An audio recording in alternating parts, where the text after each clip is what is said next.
The Fed decision is out late Wednesday, and the market will be watching closely, as it always does, for this anticipated event risk. On the surface, the event shouldn't produce any fireworks, with no change to rates widely expected, no accompanying press conference, and no updates to economic projections. This means there won't be much for the market to chew on as it quickly looks ahead to a far more anticipated June meeting, which calls for a near certain rate hike.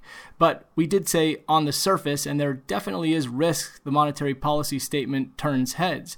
We've reached a point where a tweaking of the language in the statement could easily be justified in many areas.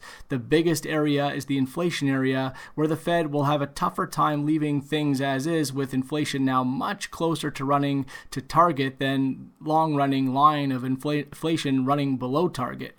If there are any tweaks accounting for this, the dollar run could easily extend some more, as this would imply more pressure on the Fed to raise rates. Other areas in the statement that will be looked at are the areas discussing the growth outlook and the areas relating to the jobs market. We already saw the Fed downgrade its growth outlook to moderate from solid at the last meeting, so the risk for any upgraded concern today seems like it would be unlikely here. As far as the jobs market goes, there has been some softness of late, and the market will be wanting to know if the Fed maintains its description of the market as strong. Overall, it will be interesting to see what tweaks we get, and we wonder if the Fed has any interest in rocking the boat today, with the market already not expecting much.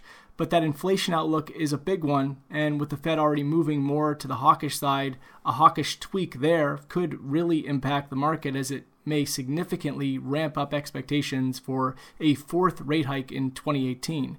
Something like this would be dollar supportive, while at the same time would put pressure on the equities market, as the prospect of a more aggressive Fed normalization process forces a reconsideration of equity market valuations. That's all for now.